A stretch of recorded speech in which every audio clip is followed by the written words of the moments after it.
Evangelho segundo escreveu João, capítulo 14, do verso 1 ao verso 15. Eu gostaria que você pudesse abrir sua Bíblia, que você pudesse ficar de pé e que nesse momento você pudesse não mais ir ao banheiro, não mais beber água, não mais fazer alguma obrigação aí. Apenas as pessoas com suas responsabilidades fins farão, mas os demais ficarão sentadinhos assistindo a ministração. Amém? Olha aí para o seu irmão e diga agora, olha, se não conversava antes, não é para conversar agora de jeito nenhum. Nada de conversa. Nós vamos estar a ministração da palavra. Amém? Eu queria que você pudesse estar lendo comigo Evangelho segundo escreveu João, capítulo 14, a partir do primeiro versículo, que diz assim: Não se turbe o vosso coração, credes em Deus, crede também em mim. Na casa do meu pai há muitas moradas, e se assim não for, eu vos teria dito, pois vou preparar-vos lugar. E quando eu for e vos preparar lugar, voltarei e vos receberei para mim mesmo, para que, onde eu estou, estejais vós também. E vós sabeis o caminho para onde eu vou. Disse-lhe então Tomé: Senhor, não sabemos para onde vais, como saber o caminho? Respondeu-lhe Jesus: Eu sou o caminho, e a verdade, e a vida, e ninguém vem ao Pai, senão por mim. Se vós me tivesseis conhecido, conheceríeis também a meu Pai. Desde agora o conheceis e o tendes vistos. Replicou-lhe Filipe: Senhor, mostra-nos o Pai, e isso nos basta. Então disse Jesus: Filipe, há quanto tempo estou convosco e não me tens conhecido? Quem me vê, a mim vê o Pai. Como dizes tu, mostra-nos o Pai. Não creis que eu estou no Pai e que o Pai está em mim? As palavras que eu vos digo, não as digo por mim mesmo, mas o Pai que permanece em mim faz as suas obras. Crede-me que estou no Pai e o Pai está em mim. Crede ao menos por causa das minhas obras. Em verdade vos digo que aquele que crê em mim fará também as obras que eu faço, e outras maiores fará, porque eu vou para junto do Pai. E tudo quanto pedirdes em meu nome, isso farei, a fim de que o Pai seja glorificado no Filho. Se me pedirdes alguma coisa, em meu nome eu farei. E se me amais, guardareis os meus mandamentos. Amém? Feche os teus olhos, oremos ao nosso Deus. Pai, nós estamos diante de Tua presença, te sendo gratos pela oportunidade de aqui chegarmos mais uma vez, Pai. Que o Senhor possa estar conosco em todo o tempo, que o Senhor possa direcionar a Tua palavra, que o Senhor possa, conhecendo todas as coisas, nos fazer viver, Pai, o alcançar da Tua graça e misericórdia em nossas vidas. Nós choramos em nome de Jesus. Amém. Podem se assentar. Irmãos, esse texto ele vem sendo ministrado ao meu coração há alguns dias, e a gente teve aí o prazer de discorrer um pouco sobre esse tema na visita desta semana, na quarta-feira. Mas eu queria que nós pudéssemos refletir também nesta noite sobre o que esse texto, nas palavras de Jesus, ele tem a nos acrescentar, ele tem a nos fazer entender sobre o amor e misericórdia do Senhor sobre nossas vidas. Quando nós olhamos para Cristo dizendo essas palavras aos discípulos, essas palavras elas vêm seguidas daquilo que estava sendo apresentado aos discípulos naquele momento sobre morte e sacrifício do próprio Jesus. Ele estava lhe falando para os discípulos sobre o que haveria de acontecer. Ele estava apresentando na última ceia para aqueles homens, aqueles 12 homens assentados com ele, sobre aquele que haveria de o trair, aquele que haveria de o negar, aquele que seria o maior ou menor na casa de Deus, aquilo que haveria de ser acontecido sobre sua vida e que estava prestes a ser declarado sobre sua vida, a sentença da morte.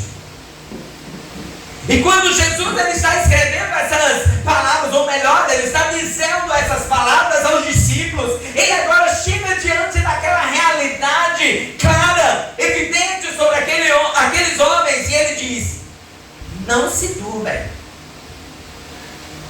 não tenham os seus corações perturbados, não tenham os seus corações preocupados. Credes em Deus, credes também em mim. Quando nós adentramos a esse texto bíblico, nós nos deparamos com um cuidado do Senhor sobre nós, um cuidado do Senhor sobre a realidade do homem, sobre as limitações de nossas vidas. Porque por muitas vezes nós somos levados a uma compreensão, de que viver Cristo é viver uma realidade de super-homens, super-mulheres. Mas o Senhor ele vai nos levar a compreender que em todas as coisas, o que Ele quer nos fazer viver é o cuidado da sua presença sobre nós. Quando nós olhamos para estes homens, nós vamos olhar para homens em características das mais diferentes. Nós vamos ver homens brutos, homens mais quietos, homens mais de sentimentos mais caridosos, cuidadosos, amorosos. Mas também a gente vai ver entre esses homens discípulo que era mais enfático, mais direto nas suas palavras. A Tomé, que por exemplo ele diz: eu preciso tocar no Senhor, eu preciso ver. Mas quando o Senhor olha para os discípulos diante dessas condições, Ele olha para os discípulos e diz: não se turbe o coração. E Ele não diz para Pedro, Ele não diz para João, Ele não diz para Filipe ou para Tomé, mas Ele diz para todo aquele grupo de homens, para todos aqueles que ali se encontravam, em uma expressão de amor, em uma expressão que dizia: quero ter vocês. Porque, queridos, nós servimos a um Deus que não nos olha como os homens nos olham. Nós servimos a um Deus que Ele compreende que somos limitados. Nós servimos a um Deus que Ele nos escolheu não por nossas características, não por nossas capacidades, não por nossos ideais particulares, mas Ele nos escolheu simplesmente porque Ele nos ama. Eu pensava sobre essas condições, eu estudava hoje à tarde sobre os discípulos, as características desses homens. E como a gente vai encontrar coisas tão diversas? A começar pelos seus trabalhos, nós tínhamos pescadores, nós tínhamos cobrador de impostos, nós tínhamos ali alguns que a gente nem sabe o que eles faziam. Outros que em suas características particulares, uns eram impossível, era aquela questão muito líder. Outros já mais quietos.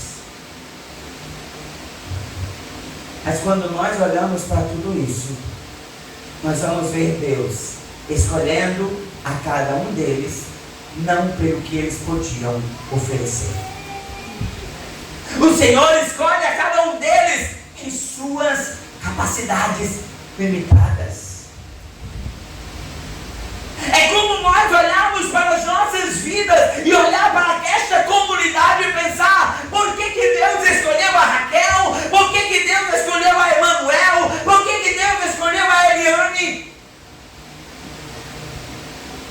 E quando a gente coloca na ponta do lápis, o que a gente tem para oferecer ao Senhor? O que a gente tem para oferecer? Por que razão, de fato, o Senhor escolheu a sua vida? O que você tinha na sua particularidade a oferecer ao Senhor, a que pudesse dizer: olha, eu vou trazer Lindinalva porque ela tem isso?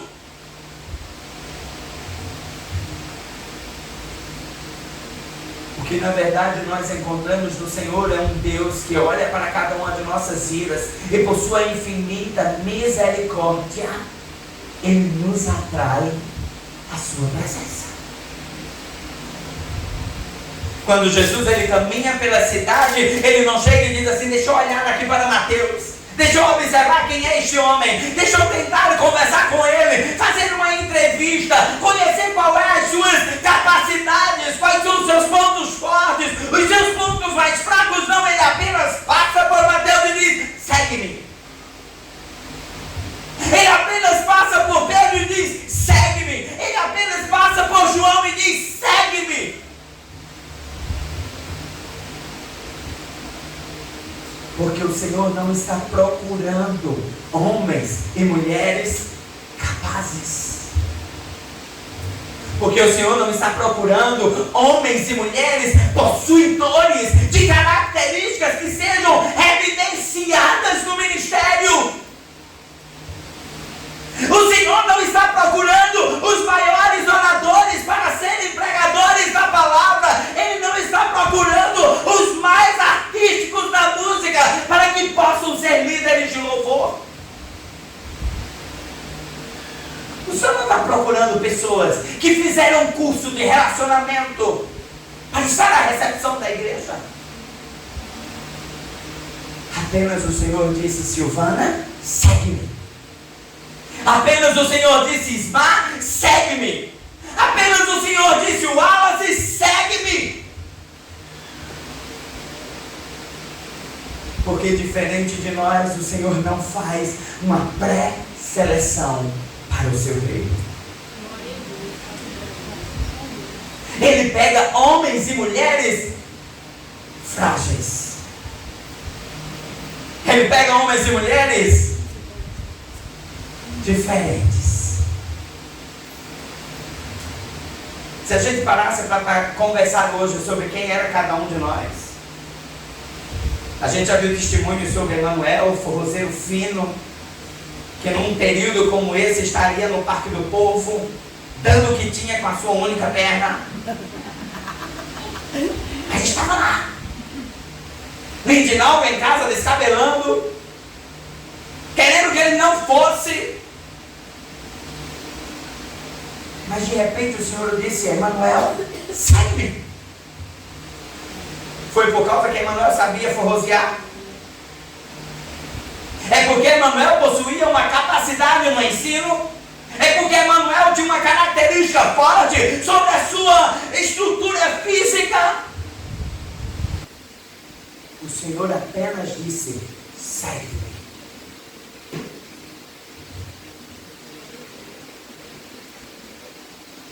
Podemos falar diferente de Ney? Quem era Ney?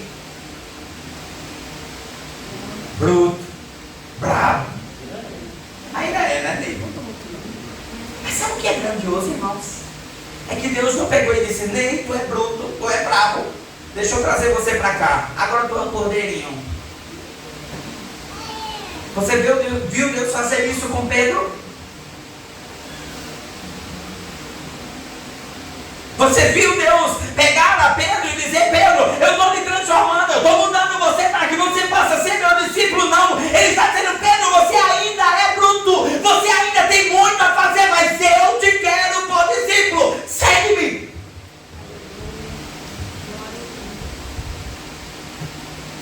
agora Jesus está diante desses homens, conversando com esses homens. E a conversa de Jesus não é uma conversa fácil. A conversa que Jesus estava tendo com aqueles homens era uma conversa que dizia: olha, está chegando a minha hora, eu serei entregue por uma humanidade. Há de se cumprir sobre minha vida a promessa. E agora aqueles homens estão perturbados, preocupados. Eles agora estão perguntando a si mesmos: e agora? O que vai ser de nós? Jesus opera milagres. A gente não faz isso. Jesus, ele tem o dom da palavra, ele ensina. As pessoas se prostram diante dele para ouvi-lo. E nós, o que fazemos?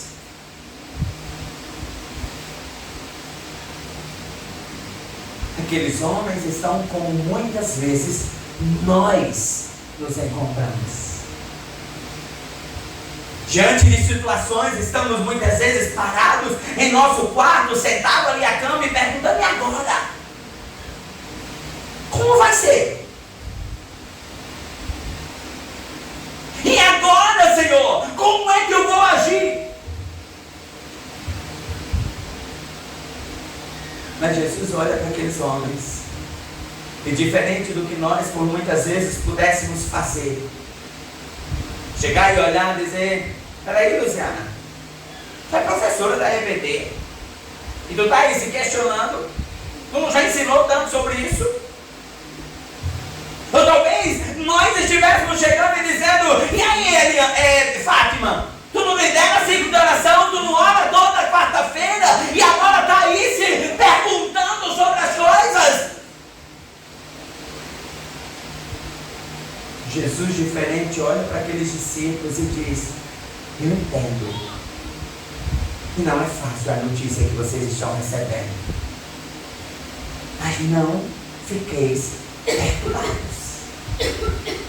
Acalma o coração.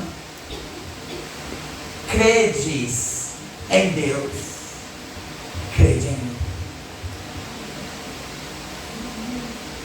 E sabe, queridos, trazendo a um modo tão simples a nós, é como se Jesus olhasse para aqueles discípulos e dissesse: não fiquem aí preocupados com o que fazer. Eu vou continuar com vocês. Eu estou com vocês. Eu estou sempre com vocês. Jesus está olhando para os discípulos e está dizendo: não fiquem preocupados, apenas creia em Deus. Irmãos, Jesus está olhando para os discípulos e está dizendo: eu não estou cobrando de vocês atitudes, eu estou cobrando de vocês apenas que confiem naquele que os chamou. Eu não estou buscando em vocês homens e mulheres que tenham comportamentos extraordinários. Eu estou procurando em vocês homens que creem. Vocês lembram quando Deus chega para Abraão e diz: Abraão, vou te pedir uma coisa. Melhor, primeiro Deus pergunta a Abraão: o que é que tu ama mais? E Abraão: Senhor, tu és meu tudo. E o Senhor diz: vamos botar esse homem à prova. Pega Isaac, o teu filho da promessa, sobe lá no monte, entrega ele como sacrifício. Irmãos, entre o pedido de Deus até o momento em que Abraão sobe aquele monte, você acha que ele estava simplesmente dizendo: canta minha alma, alegra? Não. Ele estava: por quê? É filho da promessa, o Senhor está me pedindo o filho da promessa. O que o Senhor quer me ensinar? Por que o Senhor agora está me pedindo meu filho? preparando fogo, preparando o cutelo, preparando toda a lenha, organizando o jumento, botando as coisas em cima, caminhando em direção àquele monte. E ali aquela cabeça estava o quê? Saltitante. Aquela mente estava, e agora? Eu confio no Senhor, mas o meu coração está tão apertado. Eu sei que o Senhor é grande, mas Deus... Até o momento em que Isaac olha para Abraão e diz: pai, a gente sabe como é que você faz sacrifício. Tem que ter lenha, tem que ter o cutelo, tem que ter o fogo, tem que ter as cordas para amarrar o cordeiro. Mas tem que ter cordeiro. E cadê o cordeiro? E Abraão olha para Isaac em um ato de confiança no Senhor. Ele apenas diz: Deus proverá. Irmãos, Abraão estava subindo com o cordeiro, que era Isaac. Mas Abraão estava nas suas palavras dizendo: Deus não vai tomar minha promessa. Deus não vai maltratar meu coração. Deus não vai frustrar a minha vida. Deus vai prover. Eu não sei como. Eu não sei de onde vai surgir o cordeiro. Eu não sei se Deus vai jogar do céu ou se ele vai surgir da terra. Mas eu sei que Deus vai prover o cordeiro. Aleluia. Mas o coração estava angustiado. Mas o que ele fez? Ele creu no Senhor. Ele apenas creu no Senhor. Deus proverá.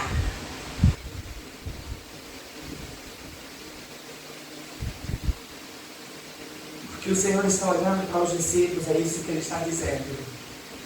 Ele está dizendo: fiquem perturbados. Na perturbação, corra para os pés do Pai. Confia no Pai. Creia no Senhor. Creia no Deus que chamou vocês. Porque ele diz no verso 2: porque na casa do meu Pai há muitas moradas.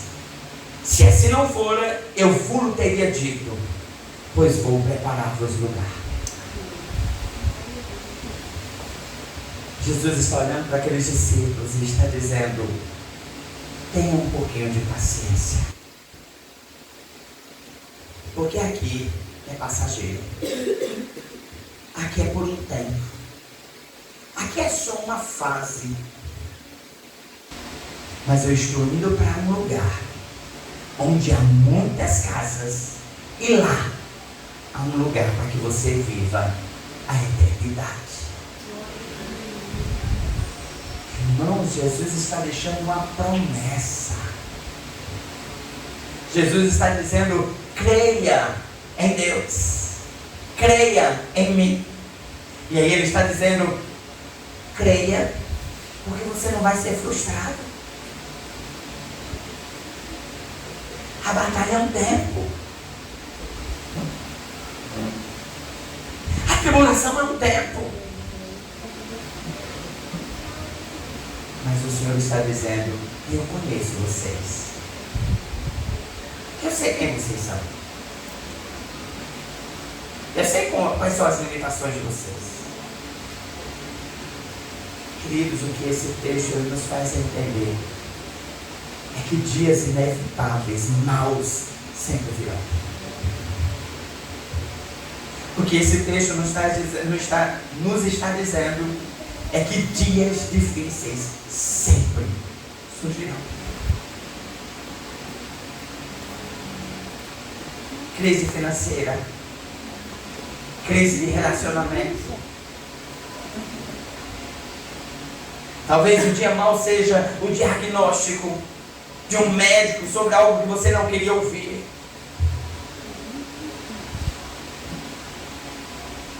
O dia mau vem.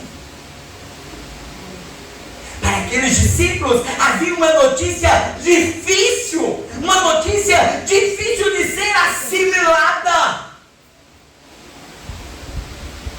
Mas diante do dia mal, o Senhor apenas diz: não se turbe o vosso coração.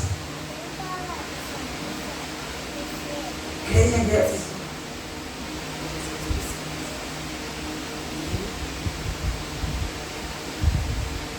Nosso maior problema, queridos, é que nós estamos tomando demais para nós as batalhas. Abraão podia ter olhado para aquela situação e ter criado uma crise e dito: não, Senhor, espera aí, vamos conversar primeiro, vamos entender esse negócio primeiro. Mas Abraão se aquieta e confia no Senhor. Sabe por que Abraão confia no Senhor? Porque Abraão não tem a Deus por carrasco. Abraão não tem a Deus por um ser que chega e dita as regras e pronto. Abraão confiava no amor do Deus que o encontrou. Confiava no amor.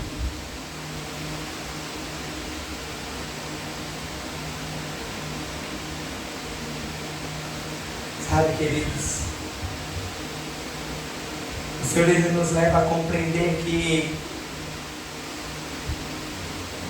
nas nossas particularidades, nas nossas limitações,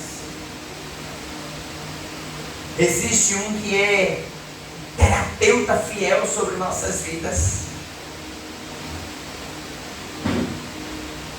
E Ele cuida de nós nos mais mínimos detalhes. Mas a única coisa que Ele espera é descansa.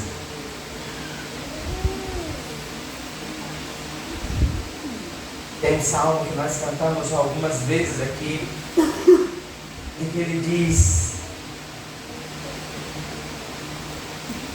o seu trabalho é confiar, e o do Senhor é fazer acontecer todo o trabalho.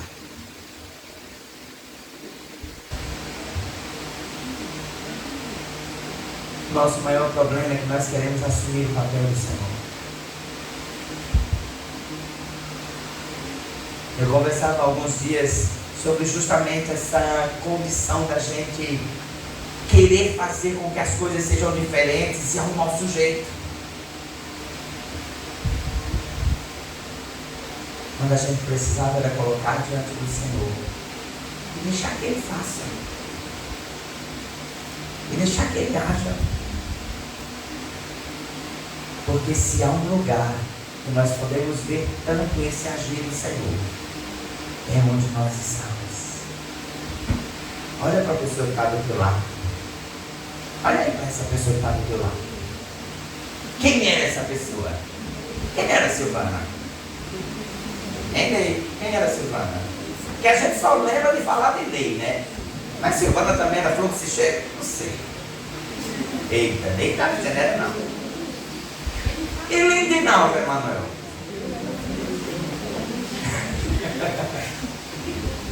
Sabe, queridos, eu conheci Fafá. Fafá era brava, viu?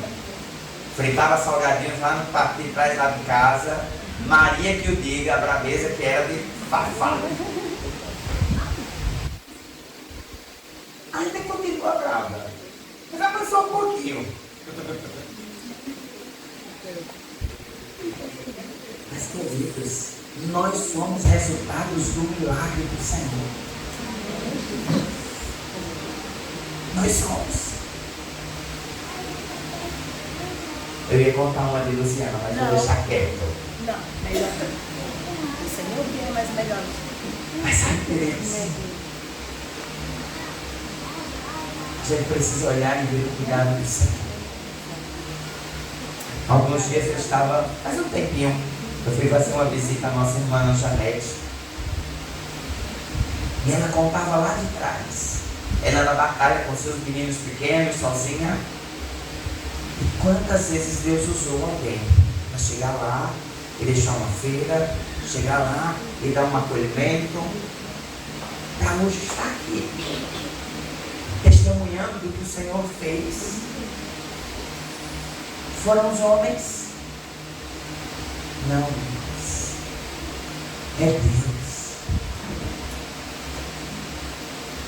O que o Senhor está nos chamando a atenção nessa noite é: quais são os teus temores? Quais são as suas preocupações? Quais são os seus medos?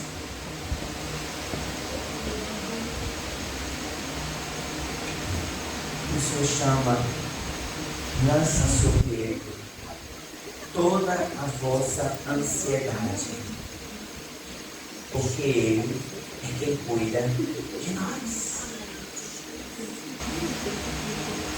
É o Senhor quem cuida de você. É o Senhor quem cuida de você, irmã Socorro. É o Senhor quem cuida de você, irmã Teca. É o Senhor que cuida de você, Emanuel. É o Senhor que cuida de você, Pedro. É o Senhor quem cuida. Se agarre a Ele. Se agarre ao Senhor. E deixa que Ele faça. É meu, somente meu, todo o trabalho. E o teu trabalho é descansar em mim. É meu, somente meu, todo o trabalho. E o teu trabalho é descansar em mim. Essa é a mensagem do Senhor. Descansa no Senhor. Descansa no Senhor. Diga para você mesmo: aquieta minha alma. Aquieta.